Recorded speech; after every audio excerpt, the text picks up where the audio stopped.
Monggo ditingali ing dalam surah Al-Baqarah ayat 208. Tetapi bagaimanapun juga kita sebagai manusia, al-insan, Allah ciptakan kita di samping unsur dari jasmani juga rohani.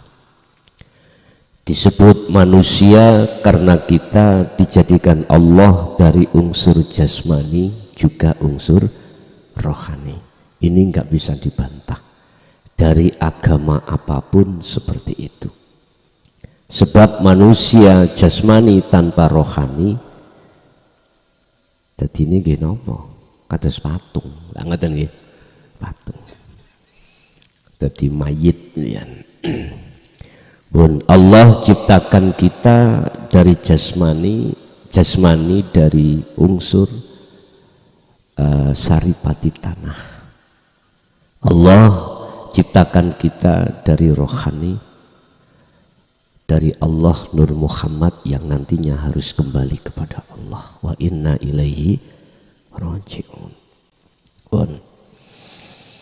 Melihat dari surah Al-Baqarah ayat 208 tentang penyempurnaan Islam. Ya ayyuhalladzina amanu khulu fis-silmi kafah. Wahai orang-orang yang beriman, di situ kan ada tahapan toh, Pak. Islam, iman, ihsan. Otomatis nih. Ini kita bicara sesuai dengan Al-Quran yang dalam ruang lingkup agama, di mana Allah lewat utusannya Rasulullah Muhammad sallallahu alaihi wasallam, walladzi arsala rasulahu bil huda wa dinil haq.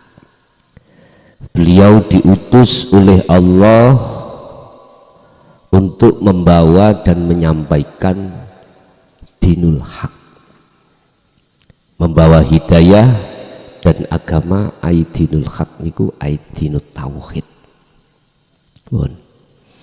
Kita kembali kepada surah Al-Baqarah ayat 208, Pak. 208 menawi sing ngasta Quran saged dilihat. Mungkin yang HP-nya ada paketannya dibuka di Google saged. Wahai orang-orang yang beriman, ulhulu do mlebu sira kabeh fisilmi ing dalam agama Islam kafah kali sampurna. Yang dipanggil Allah itu mengapa ya ayyuhalladzina amanu, kok bukan ya ayyuhal muslimun? Udkhulu mlebu sira kabeh, masuklah kau fisilmi di dalam agama Islam kafah dengan sempurna. Mengapa kita sudah iman kok disuruh nyempurnaake Islami? Kok enggak ya ayyuhal muslimun niki, Pak? Kita kan sudah iman. Mengapa disuruh untuk menyempurnakan Islamnya? Karena iman kita masih ada di nurul iman, belum di hakul iman, belum. Artinya keislaman kita dalam rangka menjalankan perintah Allah dan meninggalkan larangan itu masih sebatas jasmani. Sebatas jasmani. Rohaniah kita kebanyakan belum. Huwaladzi arsala rasulahu, dialah zat Allah yang mengutus utusannya bil huda dengan membawa petunjuk wa dinil haq dan agama yang bertauhid. Lah, bertauhid inilah, ajaran tauhid inilah ajaran yang khusus mendidik terhadap kita terkait rohaniah bisa mengesahkan Allah. Bahasa sederhana kata Rasul, sallu kama ra'aitumuni usolli. Kau akan bisa sholat seperti apa yang kulakukan, kata Rasul, manakala ruhaninya kita itu betul-betul sudah mentauhidkan Allah.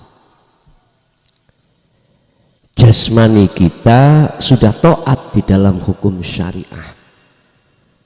Kan kesempurnaan Islam kan duduknya ada di 4, Pak. Syariat, thariqat, hakikat, dan ma'rifat. Lah, jikalau kita sudah mengikuti Rasulullah atau mengamalkan dinut tauhid ruhaniyah kita, maka kata Rasul, imanmu sudah hakul iman. Iman yang hakul iman itu iman yang sudah tidak pernah ragu pada Allah atas segala apapun yang terjadi.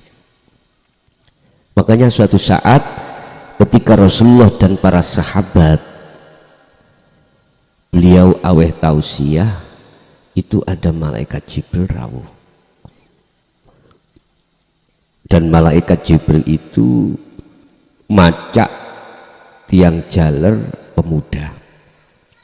Di situ beliau tanya terhadap Rasulullah terkait man Islam wa iman wa ihsan. Ma al islamu wa imanu wa ihsanu. Ini langsung malaikat Jibril tanya pada Rasulullah di depan para sahabat. Langsung saja saya membahas ihsan, karena ihsan ini Bapak ada kaitannya dengan hakul iman. Hakul iman ada kaitannya dengan Islam yang sempurna. Kata Rasul, ihsan adalah anta budallaha ka'annaka taroh. Iman yang sudah ihsan, ihsan itu benar, Pak. Ketika saat kau menyembah pada Allah, seakan-akan kau bisa melihat Allah. Bahasanya ka'annaka taroh, seakan-akan. Berarti lah gak tenan toh Pak ya, seakan-akan. Artinya apa?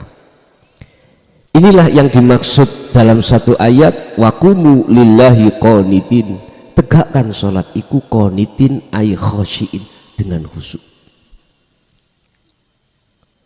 Kita tidak akan Pak pernah sholat itu hati kita itu bisa khusyuk khudur datang Allah manakala iman kita belum ihsan. Kita masih teringat pada sesuatu hal yang ada kaitannya dengan urusan-urusan dunia. Padahal mungkin bisa dilihat dalam surah Al-Baqarah 238 Pak. Allah katakan hafidhu ala sholawah wa sholatil wustoh. Jagalah sholat yang ada kaitannya dengan jasmani, as-sholawah ay al-maktubah, berarti 5 waktu yang diwajibkan itu dijalankan jasmani. Wassolatil wusta itu yang dilakukan oleh ruhani. Lah berhubung wassolatil wusta ruh ini belum mengenal dinut tauhid, belum mengenal ihsan, mohon maaf siapapun kita, apapun status kita, pasti kita waktu sholat itu masih dibawa oleh nafsu untuk ingat pada selain Allah. Itu pasti Pak, karena kita belum mengenal wassolatil wusta. Kalau ini saya ambil tafsir wassolatil wusta di dalam tafsir Jalalain itu ulama khilaf Pak. Ada yang mengatakan asar, ada yang mengatakan maghrib. Al-wusta niku makna lugatnya itu, muradnya itu kan tengah. Tapi kalau kita ambil, kita tarik dari kacamata hakikat menuju makrifat, ternyata wassolatil wusta itu ai sholat yang ada kaitannya dengan ruhaniyah. Berarti hakikat menuju makrifat, kehuduran pada Allah. Dan ini Bapak Ibu miturut surat Al-Baqarah 208 iki miturut ayat iku wajib Islam kita sempurna. Kita dipanggil oleh Allah, wahai orang yang beriman, masuklah kau di dalam Islam, di dalam agama Islam dengan sempurna. Jasmani ini sampai ya muslim, ruhaniyahnya ya muslim. Allah sudah Rasulullah sudah katakan, anta budallaha ka'annaka tara, ketika kau menyembah pada Allah seakan-akan kau bisa melihat Allah. Fa ilam tara, apabila kau tidak bisa melihat Allah, ya seakan-akan kau merasa selalu dilihat Allah.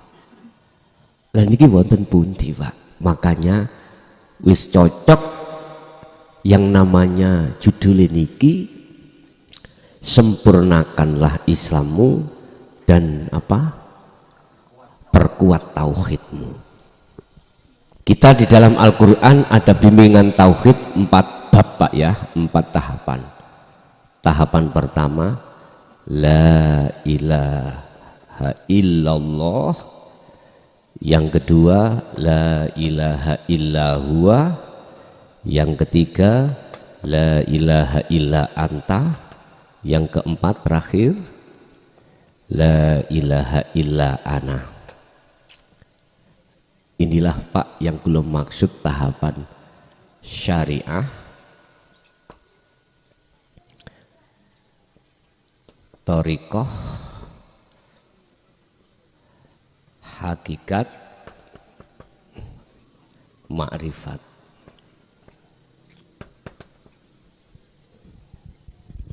Kebanyakan umat Islam itu berhentinya di sini, Pak. Berhentinya di sini, la ilaha illa huwa. Allah masih dia. Kita tahu munculnya zikir jahri adalah dari la ilaha illallah, diucapkan di lisan. Kita mengenal di dunia thariqah la ilaha illa huwa dalam hati. Tidak diucap di dalam lisan, tapi di dalam hati Allah. Huwa, Allah, Allah. Akhirnya disebut zikir siri.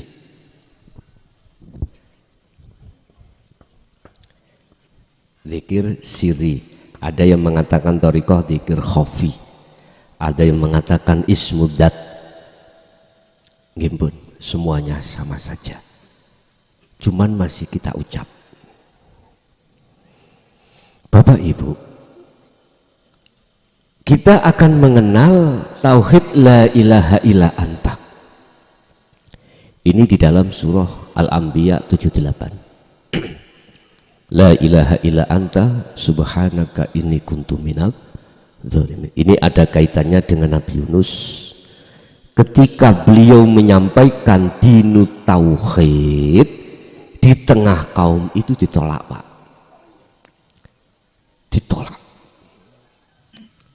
Tetapi beliau itu tidak menerima atas penolakan dari kaum tersebut. Akhirnya Nabi Yunus berdoa kepada Allah, ya Allah, hancurkan kaum ini yang menolak ajaranmu.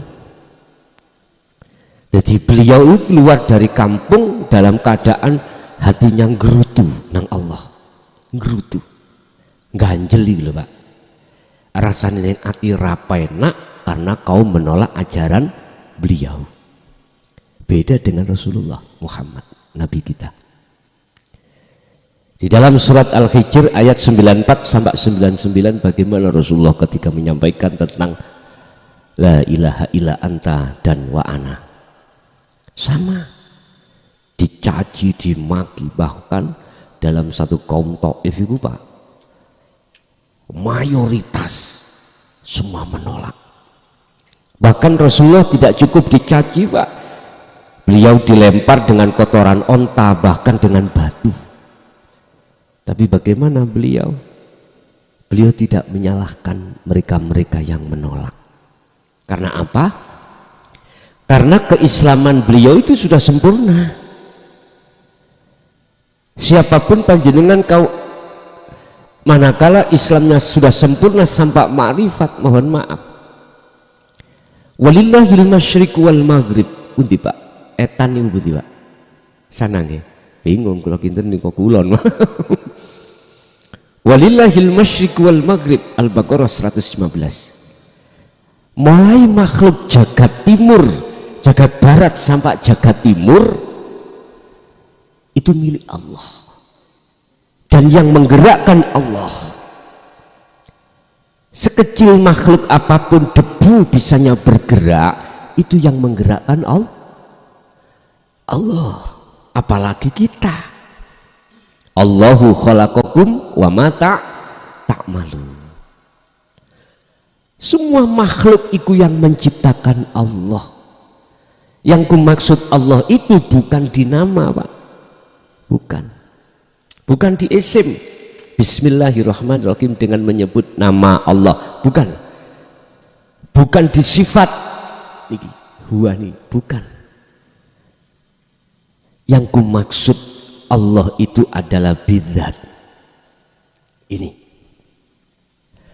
Jadi makhluk apapun ikut ciptaan Allah, wa ma ta'malun, lan apa pergerakan yang muncul dalam diri makhluk itu datangnya dari Allah. Jelas dalam hadis sahih Rasulullah katakan la haula wala quwata illa billah. La haula, kita makhluk sifatnya itu tidak punya daya upaya apapun Pak. Berbicara nggak bisa, melihat juga nggak bisa, mendengar ya juga nggak bisa. Ini dari sudut pandang hakikat loh Pak ya, bukan syariat. Contoh saya,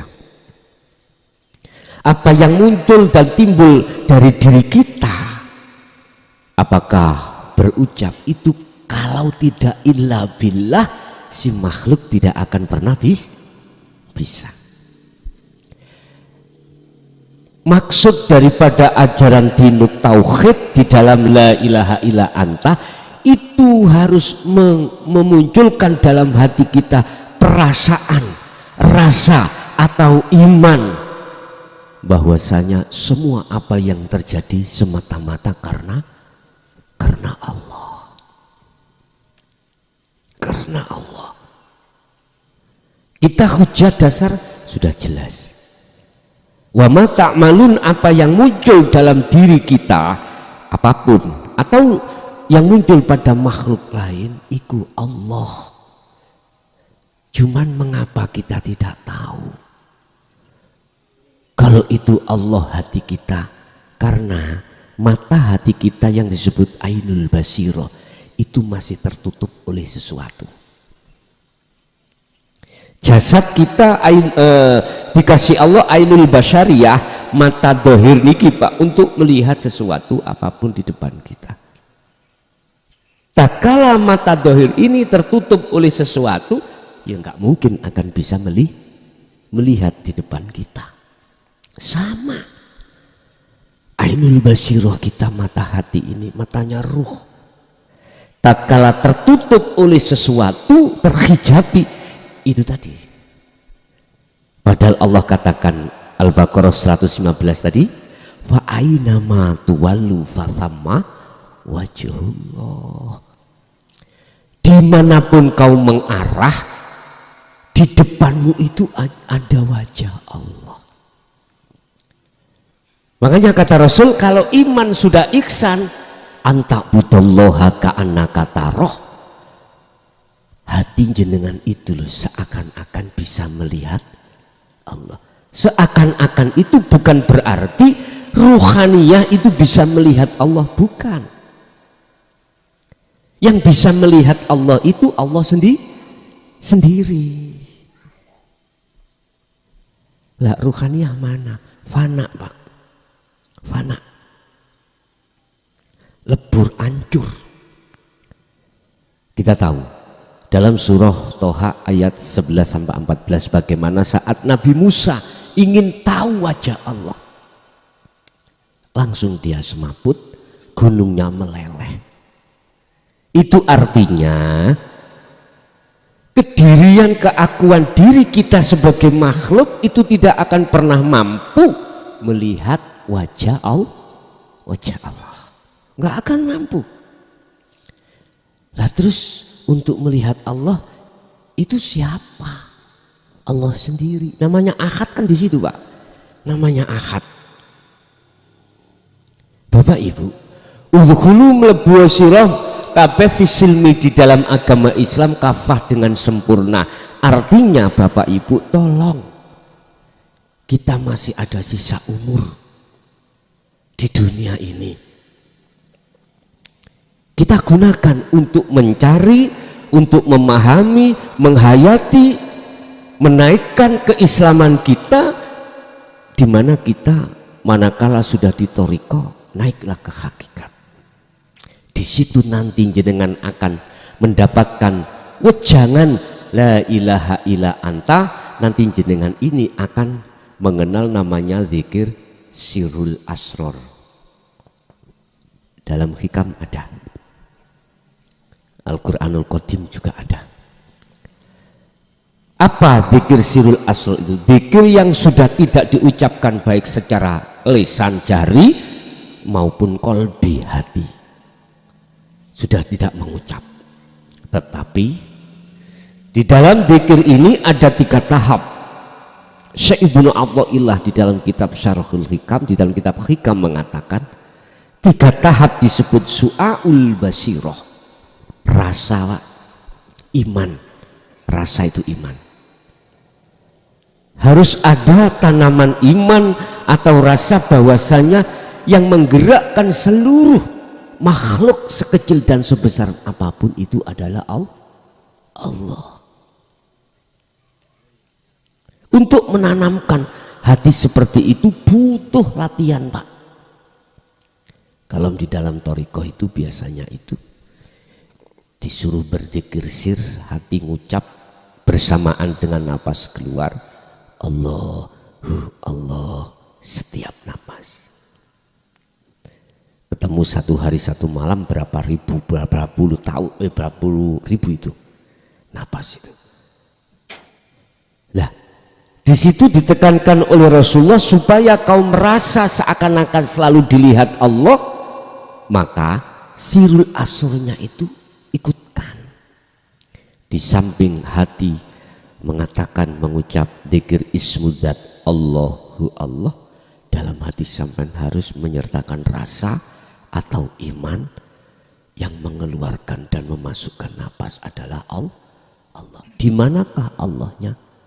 Innahu bikulli syai'im muhit. Sesungguhnya Allah itu meliputi atas segala hal sesuatu. Sesuatu berarti apapun. Apakah burung berterbang, apakah jenengan melihat, mendengar, berjalan, tatkala tidak dilayani Allah, tidak diliputi Allah, kita nggak akan pernah sampai di sini, Pak, berkumpul, nggak pernah.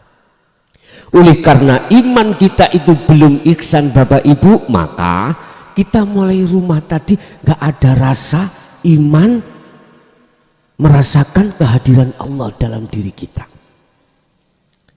Idza sa'alaka ibadi anni fa inni qaribun. Muhammad, tatkala hambaku tanya tentang aku, katakan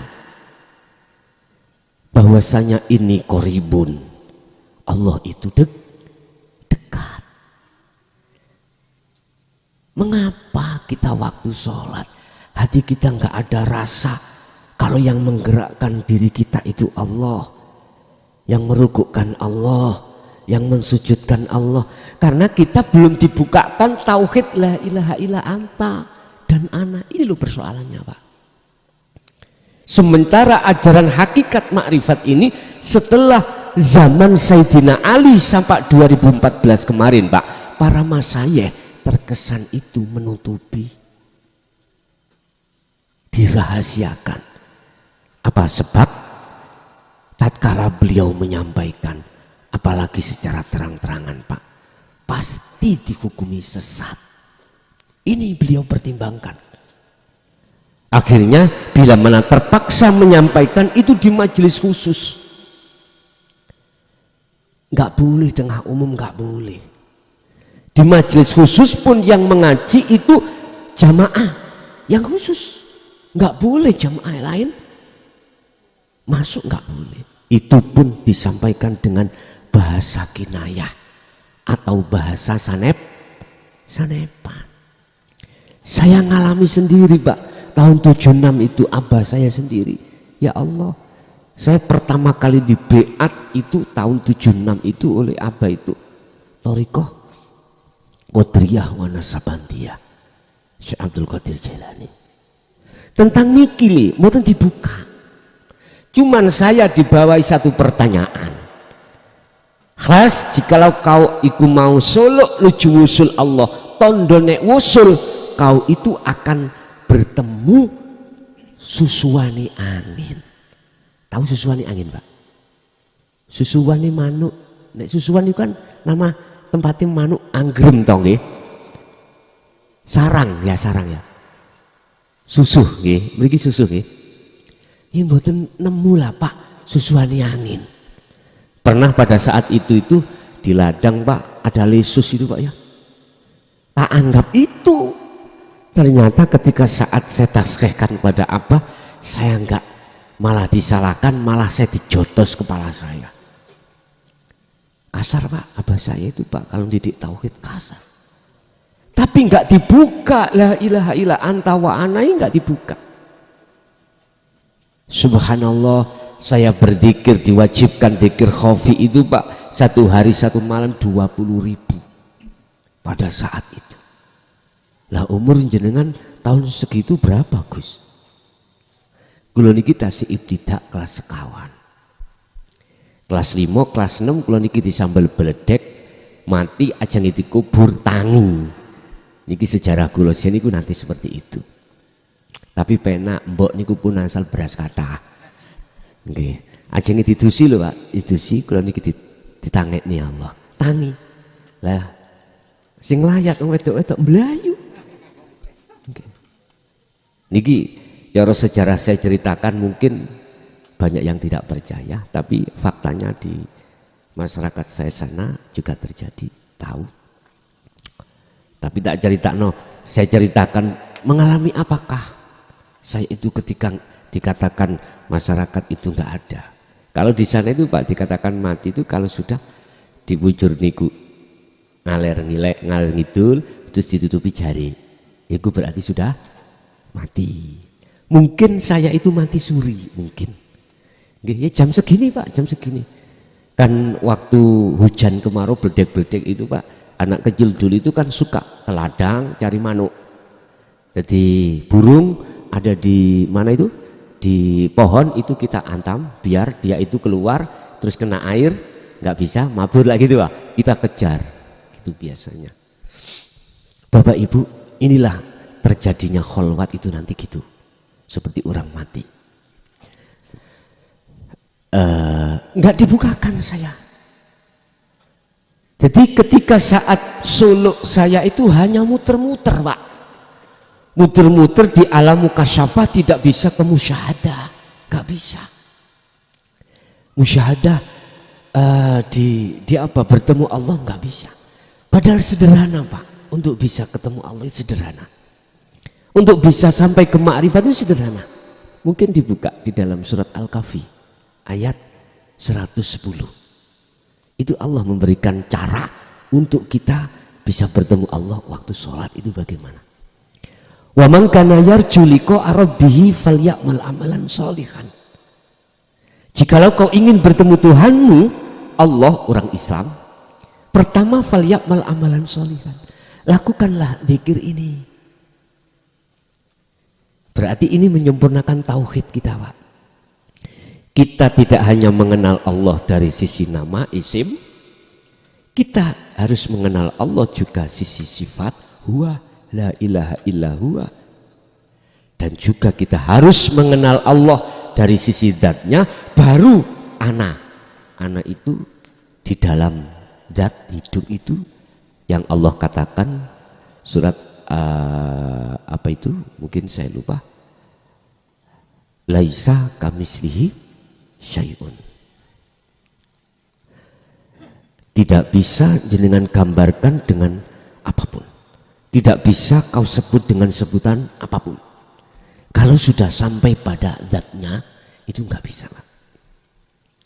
Bahasa Quran hanya ana.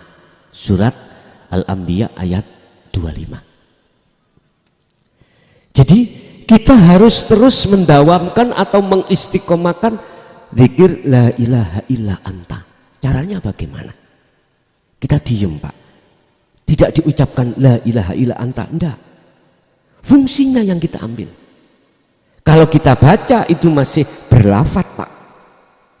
Maksud daripada surat Al-Anbiya 78 itu apa maksudnya la ilaha illa anta itu?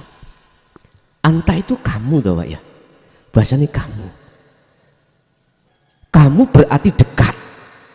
Anta dekat. Dekat anta daripada huwa. Kalau huwa dia. Dia. Jauh. Kalau kita bicara sesama teman, kalau kita bicara dia, berarti tidak ada di tempat. Kalau anta kamu berarti antara ana dengan antara, dekat sudah, dekat. Ini sejarah asbabun nuzulnya kan, la ilaha illa anta kan. Dalam diri kita ada sifat namanya basiroh. Sifat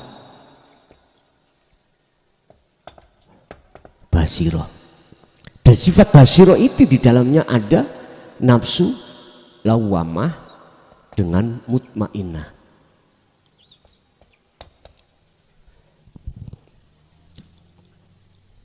Ini nafsu yang dirahmati Allah. Ada nafsu yang mengajak jenengan kali kula lalai. Innan nafsa la amaratum bisu illama rohima rabbi. Ada nafsu yang dirahmati Allah. Nah, nafsu yang dicela itulah yang menjadikan kita itu lalai pada Allah.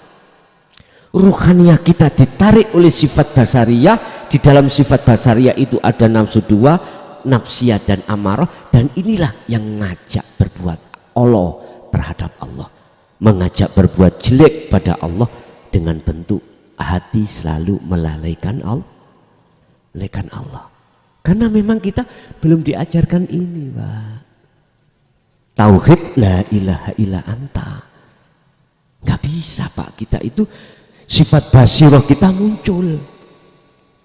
Yang dinafsu lawama iki getuni, Mak.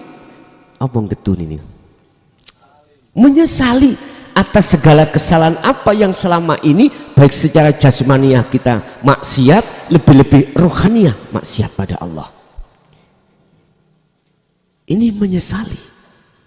Inilah arahnya taubatan nasuhan. Kalau sudah lawamah ini muncul, otomatis mutmainnah, Pak. Mutmainnah nafsu jiwa yang anteng itu akan kembali kepada Allah. Ya ayyatuhan nafsul mutmainnah irji'i baliyosiro ila rabbiki, terhadap Tuhanmu radiyatan mardiyah. Ini nanti. Cuman kita ada di mana ini? Posisi ruhaniyah kita ada di mana? Kalau posisi jasmaniah kita sudah maklum, Pak. Sudah muslim. Sudah iman. Cuman iman kita masih di nurul iman. Artinya kita masih jasad ini patuh dengan hukum syariat Rasulullah Sallallahu Alaihi Wasallam. Mana larangan ditinggal, mana perintah di jalan. Secara jasmani, cuman rohani kita belum. Makanya sempurnakanlah Islammu dengan cara rohaniah kita harus mengenal, Pak, hakikat makrifat, harus mengenal tauhid la ilaha illa anta dan la ilaha illa ana. Niki syariat thariqah kita sudah selesai. Loh, saya belum masuk thariqah muktabaroh, kok katanya sudah thariqah, ngeten, Pak. Sebetulnya itu kita sejak kecil itu sudah berthariqah, Pak. Thariqah itu apa sih? Jalan. Syariat kita sudah jalan dan thariqah sudah jalan. Cuman hakikat dan makrifat kita yang belum jalan. Syariat thariqah niki lungguhe dateng jasmani atau jasad. Hakikat makrifat lungguhe nek nggone ruhani kita. Ilmu contoh niki. Syariat itu adalah ilmu sistem contoh salat. Carane sahnya salat, syarat sahnya salat, rukun sahnya salat. Ilmu ini kudu paham. Iki jasad loh Pak ya. Jasad. Itu syariat ilmu-ilmu yang mendidik hati sampean mendidik jasmania sampean ini untuk bisa sholat dengan benar, itu ilmunya namanya syariah. Lah, nama sholat itu adalah toriko. Sholat, nama sholat itu toriko. Saya tidak bicara toriko yang pada umumnya kumpulan-kumpulan ribuan, bukan. Nama aktivitas contoh sholat ikut toriko. Lah hakikatnya adalah tujuan. Berhubung tujuan kita belum dingelmoni ruhaniyah ini dengan tauhid la ilaha illa anta menuju ana, kita nggak punya tujuan. Apa tujuannya sholat? Bertemu Allah, menyembah Allah. Dikatakan innallaha huwa rabbi wa rabbukum, harus fa'budu. Fa'budu apa? Menyembah. Syaratnya dikatakan menyembah yang benar, yang ayat Allah katakan hadza siratul mustaqim. Sing nyembah harus ketemu sing disembah. Kita nggak bisa Pak dikatakan bertemu Allah waktu sholat. Nah, kita belum dididik hakikat makrifat, belum. Ilmu tauhid kita itu masih belum didatangkan. Ini setelah Sayyidina Ali, zaman Sayyidina Ali sampai 2014 kemarin Pak, masih terkesan ditutup-tutupi. Akhirnya kita sebagai umat Islam itu belum bisa sempurna Islam kita. Belum bisa sempurna. Nah, kata Rasul, anta budallaha ka'annaka tarah, kau sholat harus seakan-akan bisa melihat Allah. Ada rasa, jikalau tidak bisa melihat Allah, hati kita harus ada rasa selalu dilihat Allah. Rasa itu iman Pak. Manakala dalam sholat sampai hati ini sibuk selalu dilihat Allah, merasakan bahwasanya Allah yang mendirikan, merukukkan, mensujudkan dalam dan di luar diri kita, maka itulah belajar cara sholat untuk khusyuk. Ingat surat Al-Hadid ayat 3, kalau kita tanya di manakah Allah itu, huwal awwalu wal akhiru wadh-dhahiru wal batin. Di awal dan di akhir setiap masalah, di dohir dan di batin dalam diri jenengan, dalam setiap apapun. Makanya Allah katakan innahu bikulli syai'in muhit, Allah itu selalu meliputi atas segala hal apapun. Itu tadi. Jadi kita berdiri tanpa diliputi Allah, digerakkan Allah, nggak bisa bergerak sendiri. Artinya kalau kita sudah dididik la ilaha illa anta, Allah itu dekat, hati sampai iki ada pancaran nur, anta pancaran nur dekat pada Allah, merasakan kehadiran Allah dalam diri kita yang menggerakkan. Kan sudah jelas la haula, makhluk itu sifatnya la haula wala quwata. Bisanya kaul keluar, bisa kuwata keluar karena illa billah. Berhubung ilmunya enggak dijabarkan di tengah masyarakat, maka kita enggak paham. Akhirnya kita sholatnya itu hanya secara jasmani, sementara ruhaniah kita dialing-alingi oleh nafsu. Akhirnya kita teringat pada selain Allah, yaitu urusan-urusan dunia. Ini sudah digelar Pak. Sirul Asro tadi saya katakan ada 3 tahap. Pertama su'aul basiroh, merasakan, meyakini kalau diri kita bisanya bergerak karena digerakkan Allah. Ini sampean asah. Sampai terapkan setiap aktivitas jenengan, baik di dalam waktu sholat maupun di waktu di luar sholat. Terapkan, asah. nanti akan dipindah, dibimbing Allah di pintu kedua, ainul basirah, bertemu Allah. Itu pasti, Pak. Allah sudah berjanji dalam surat Al-Ankabut ayat 5. Wa man kana yarju liqa Allah fa inna ajalallah la'at. Barang siapa di dalam hatinya hambaku ingin bertemu aku, ingin loh, masih ingin loh Pak ini, maka akan kutumbuhkan tanaman yang namanya rindu. Hati sampean akan rindu kemanapun ingin bertemu Allah. Dan di situ Allah berjanji pada waktu yang ditentukan Allah pertemuan tersebut. Itu ainul basirah, bertemu. Tapi Pak ono syaratnya, ketemu itu nanti keakuan kita sebagai makhluk yang bisa nyapo-nyapo itu hilang kita. Yang kita asalnya merasa diri kita itu adalah kaya, padahal kaya itu sifat sifatnya Allah. Kita adalah miskin, itu nanti kita akan hilang sifat itu. Takabur, riya, hasud niku akan hilang semuanya seiring berjalannya jenengan berzikir sirul asror tadi. Tahap yang ketiga, pos yang ketiga adalah hakul basirah. Inilah Pak yang dimaksud Rasulullah, iman yang sudah hakul iman niki, sudah benar imanmu hanya pada Allah, sehingga ketika jenengan iki beraktivitas apapun, bertemu apapun, hati sampai itu hanya memandang sirnya Allah, bukan memandang makhluke tapi memandang kholiki Pak. Ini yang terjadi. Tatkala Islam itu sudah sempurna, maka secara otomatis mohon maaf tauhid sampai nggih sempurna. Akhirnya sampailah pada tauhid la ilaha illa ana. Tidak ada Tuhan yang wajib disembah kecuali aku. Ini yang dawuhkan Allah Pak. Apakah Rasulullah juga menyampaikan tentang tauhid la ilaha illa ana? Tolong dibuka di dalam surah Al-Anbiya 25. Wa ma arsalna min qablika min rasulin illa nuhi ilaihi annahu la ilaha illa ana fa'budun. Artinya begini, ini Allah yang dawuh terhadap Muhammad.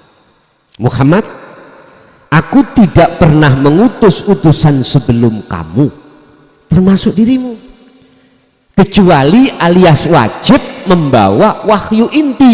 Ini la ilaha illa ana iki. Niki pun melayu nanggone sesi jenar lho nanti lho, ndak nanti ngeten Pak. Kecuali harus menyampaikan wahyu intiku iki yang harus dibawa. Apa wahyu inti? Tidak ada Tuhan yang wajib disembah kecuali aku, bukan Allah lagi, bukan anta, bukan huwa, tapi ana.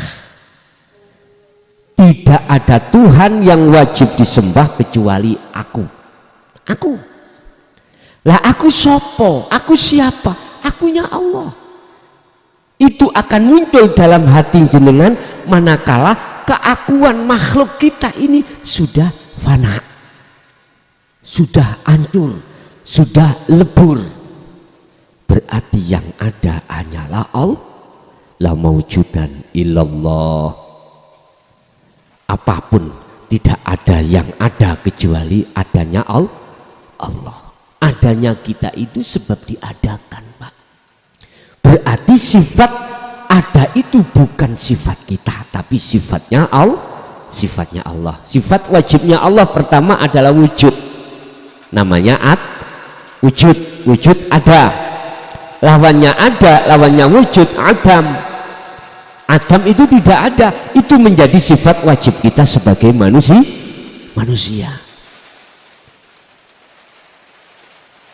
Nyun sewu, ini tidak terlepas dari penetapan sifat wajibnya Allah pada Allah, sifat wajibnya makhluk terhadap makhluk. Tidak terlepas Pak. Masyata hujan seperti ini, yang menggerakkan hujan tidak ada lain kecuali Allah. Kalau sudah sampai ke ana, hati sampai itu mengucapnya tidak Allah tapi ana, tapi ini tidak dikeluarkan. Kalau sudah sampai di makrifat, sudah tidak membahas anta, huwa, Allah, sudah tidak ana. Kalau sudah ana fa'budun, maka sesembahan orang-orang itu benar terhadap aku.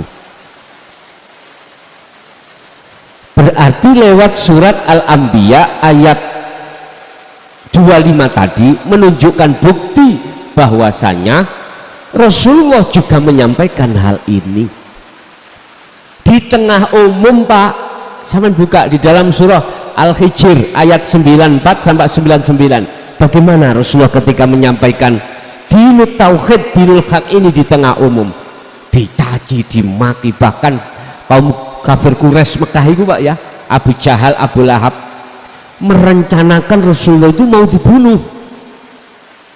Saking gak senenge para tokoh-tokoh kafir Quraisy itu terhadap ajaran Rasulullah, sampai Allah perintahkan dalam satu ayat terhadap Muhammad terkait hijrah dari Mekah ke Madinah. Ini bukti kalau Rasulullah dulu menyampaikan. Tapi mengapa setelah Sayyidina Ali sampai tahun 2014 kemarin penyempurnaan Islam hakikat makrifat itu dianggap tabu, terkesan disembunyikan, itu bahaya. Karena mohon maaf, siapapun yang berani untuk menyampaikan tentang hal ini pasti bukan pujaan yang dia terima, mayoritas adalah cacian. Kalau saya sih tidak seberapa, Pak, kalau dibandingkan terhadap para masyayikh yang terdahulu, diintimidasi, bahkan ada yang dibunuh. Sayyidina Ali pun juga dibunuh. Ya, ini yang menjadikan para masyayikh yang ahli dalam ilmu hakikat, tasawuf, tauhid, kemakrifat itu dia tidak mau menyampaikan karena takut fitnah. Kalau terpaksa, akhirnya cukup dalam tempat yang khusus, jamaah yang khusus, dan materinya pun juga dengan bahasa kinayah. Nggak berani terang-terangan seperti ini, Pak Bu. Mohon kita kembali kepada materi. Yang dimaksud Islam yang sempurna adalah tidak hanya jasmani kita muslim, tapi juga rohani. Jasmani kita syariat thariqat, rohani kita hakikat ma'rifat. Udah lengkap. Dan itu tidak bisa dipisahkan dari kalimat tauhid, mulai la ilaha illallah sampai la ilaha illa ana, sampai lebih ekstrim beliau Nabi Musa ketika menerima ayat la ilaha illa ana itu, surat Toha ayat 14, Pak. Ketika beliau sudah dikatakan dimusyahadah wusul pada Allah atau makrifat, surat Toha ayat 14 ya, surat Toha ayat 14.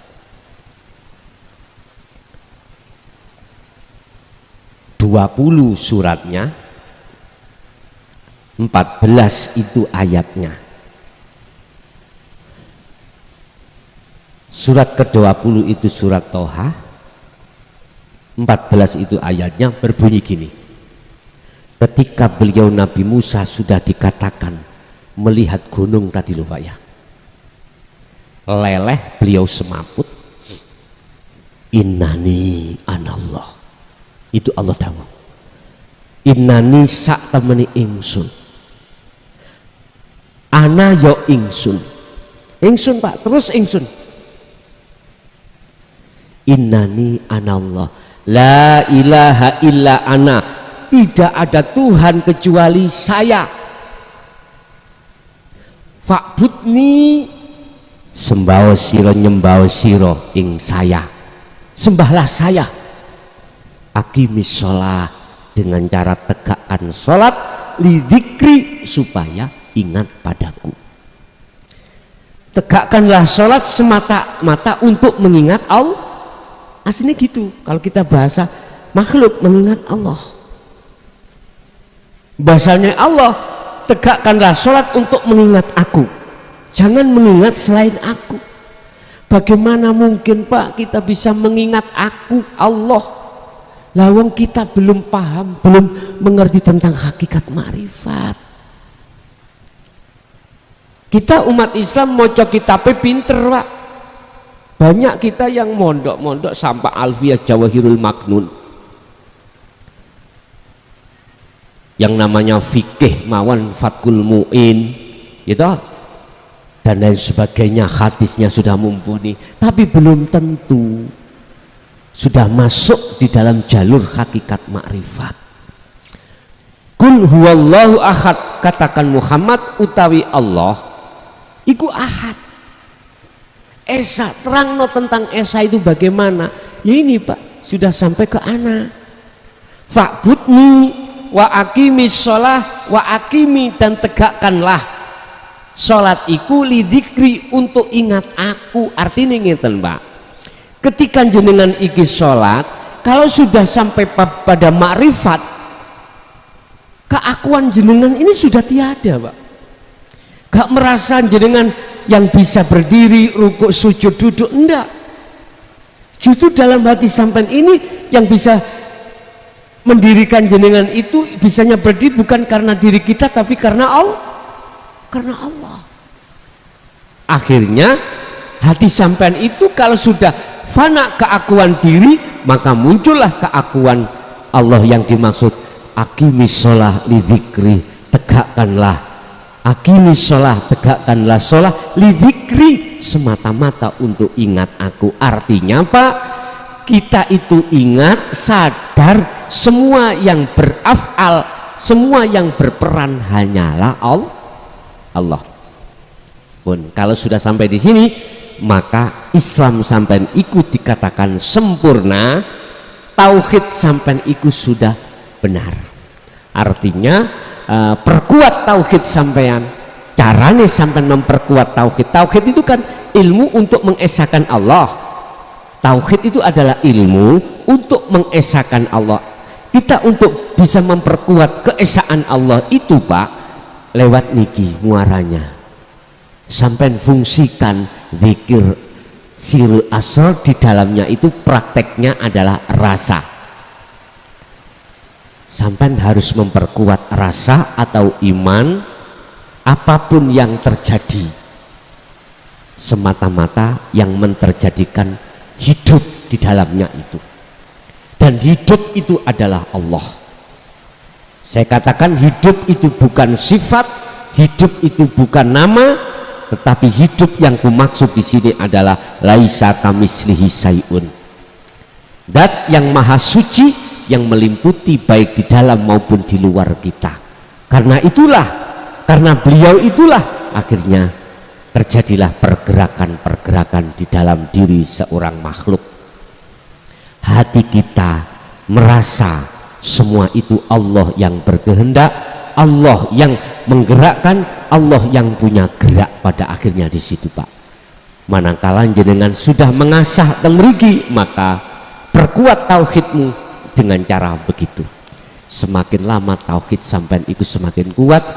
Mungkin sampean titeni ada rasa rindu hati sampean untuk bertemu Allah, karena Allah itu memang menanamkan buah mahabbah, rindu terhadap hati sampean, karena hati sampean telah menjalankan dzikir tersebut. Surat Ali Imran ayat 31, Allah berkata, Qul in kuntum tuhibbunallaha fattabi'uni. Katakan Muhammad terhadap umatmu, jikalau cintamu ingin diterima oleh Allah, yang nantinya Allah akan menanamkan rasa rindu, maka fattabi'uni, kata Rasul, ikuti aku, ikuti Rasulullah yang bagaimana, sempurnakanlah Islammu, syariat thariqat, hakikat makrifat. Hakikat adalah tujuannya kita adalah bertemu Allah. Ketika tujuan ini kita laksanakan di tengah-tengah sholat, maka muncullah namanya makrifat, berarti bertemu. Berarti makrifat adalah nyatanya hakikat, nyatanya tujuan kita dari rumah tadi apa? Ingin silaturahim. Ketika sampai sudah di sini, maka inilah Pak yang disebut makrifat, sudah bertemu. Mana syariat kita, tumpaan kita, sepeda kita parkir, thariqahnya jalan, sementara kita tinggalkan, kita sudah duduk manis di sini. Artinya Pak, kita dihadapkan Allah berbagai macam thariqah, thariqah berupa sholat, thariqah berupa ngaji, thariqah berupa dzikir, thariqah berupa apapun aktivitas. Lah disinilah yang harus sampai tanamkan yang namanya tauhid, la ilaha illa anta niki. Jenengan harus merasakan apa yang muncul dan timbul dalam diri kita semata-mata datangnya dari Allah Subhanahu wa ta'ala. Inilah cara bagaimana kita meniru Kanjeng Nabi. Kalau sudah seperti ini, terusnya ayat yuhibbukumullah, Allah akan menerima cinta sampean, karena cinta sampean sudah lepas dari selain Allah, sekarang bercinta pada Allah. Wa yaghfir lakum dunubakum, apa kesalahan yang sudah kita lakukan Pak diampuni dening Allah, alhamdulillah. Pun